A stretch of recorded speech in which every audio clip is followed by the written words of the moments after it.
Everybody, welcome back. My name is Steven. This is going to be an educational video for homeowners in Madison. We're going to be talking about a load calculation. It's something for your house that is done before you get new HVAC equipment.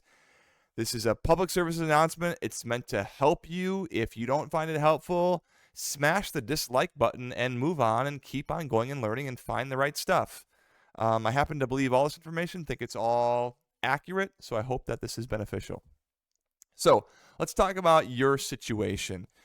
You're watching this video as someone who's interested in replacing an air conditioner or possibly a furnace, and you're considering maybe going with a heat pump or a dual fuel system, or maybe a heat pump with electric resistance backup, or whatever.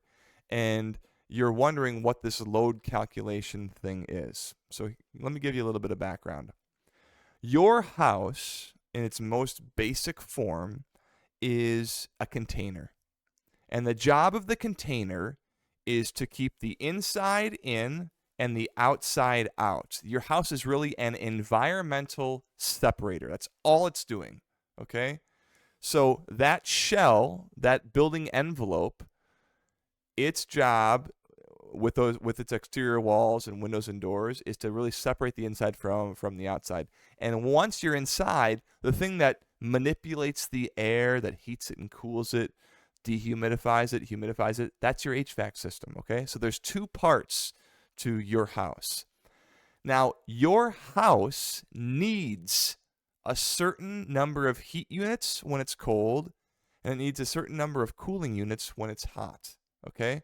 We can figure out that exact number by doing a big math problem called an ACA Manual J room by room load calculation. Also, for short, it's called the load calc.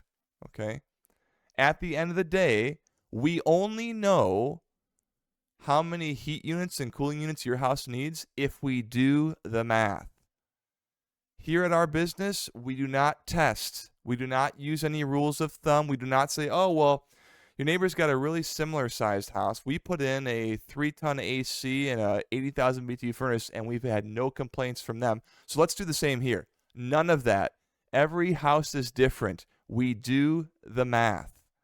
You can change the loads of a house, how much heating and cooling it actually needs, just by changing its how it sits on the lot. If you move it 90 degrees, the loads can double. Crazy things can happen. So we do the math.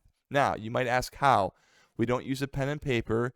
We use computer software that is ACA, Air Conditioner Contractors of America, that's ACA certified. So basically, we use official software that says these loads will be accurate and they conform to a higher standard. So we're not using some free software that the manufacturer of our HVAC equipment gave us. We're using independent third-party software to get you these numbers. Once you get those numbers, then you go shopping for equipment, and then after that, then you do your duct design. But the HVAC design is a process, and right now the ACA Manual J stands for joule, it's a unit of heat. That's just the first step in this process. But getting that step right is crucial so that you don't get oversized equipment. Folks, you do not want oversized equipment. I cannot even begin. That's going to be another video. Anyway, before I go, I want to mention one last thing here. There are certain inputs into the ACA Manual J software that are more important, that move the loads more than others. So for example, your infiltration number, like how leaky the house is, that is determined by doing a blower door test. That can account for up to a third of the load of the entire house. Okay, so if someone's going to come out to your house and say that they're going to do a Manual J on your house, but you don't have a blower door number, you need to put the phone down and call somebody else. You need to get a blower door number first to get an accurate Manual J, okay? Other things that you need to know the amount of insulation that's in the walls. You need to know the U factor of all of the windows. You need to know when the house was built, what orientation it sits on the lot, how deep your overhangs are, how far from the top of the window is the overhang. You need to know the slope of the roof. Um, you need to know type of insulation. You need to know, I'm forgetting, but there's even more stuff. All these inputs are important so that you get accuracy in the output. Garbage in, garbage out.